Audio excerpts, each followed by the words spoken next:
Olá pessoal, tudo bem?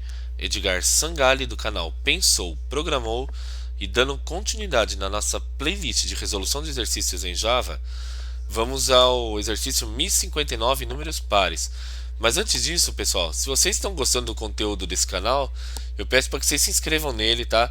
Que vocês curtam os vídeos e assim o YouTube ele vai entender que esse conteúdo ele é importante, ele vai distribuir esse vídeo para mais usuários e vocês vão estar recebendo a notificação a cada postagem que eu for fazer, tá? Então, vindo ao exercício, o que ele nos pede?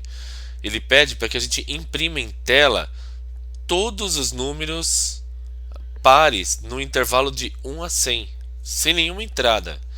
E como que a gente vai fazer isso? A gente vai estar começando a utilizar um conceito chamado looping. O looping ou então repetição. O que é isso, pessoal? A gente vai criar uma pequena condição, tá?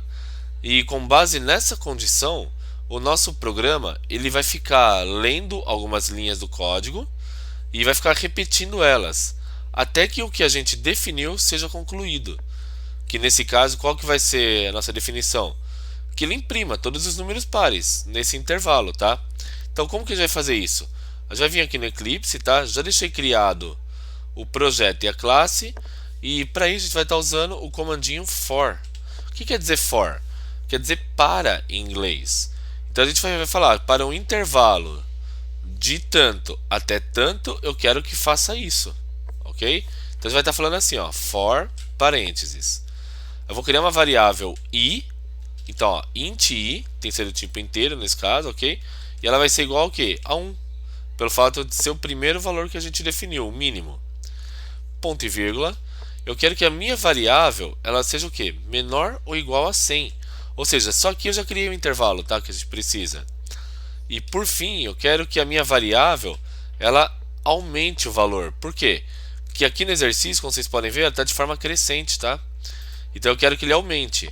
Caso fosse o contrário, eu teria que colocar também menor ou igual a 100, só que menos menos, para ele vir de forma decrescente, tá? Feito isso, a gente abre as chaves e a gente vai criar mais uma condição aqui dentro, que é para definir se o número é par ou não. Então nesse caso a gente vai estar falando o quê? If, no nosso caso, a nossa variável i, ela for igual, desculpa, se o resultado da divisão de i por 2 for igual a zero, o que eu quero que o meu código faça? Eu quero que ele printe na tela as respostas. Então, ó, print system out print ln, desculpa, print ln, e eu não vou pôr nenhuma mensagem específica, apenas chamar a variável i, ok? Ponto e vírgula. Agora a gente vai salvar e vai executar. Então, ó, criei a condição de números pares aqui e solicitei a impressão. Ó, acabou no 100 somente números pares, estão vendo?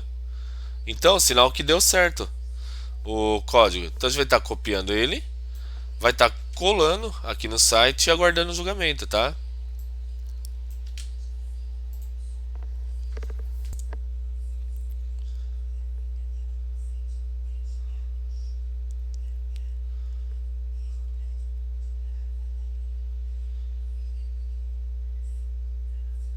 Então o código foi aceito, tá, pessoal? Então a gente se vê na próxima. Tchau, tchau.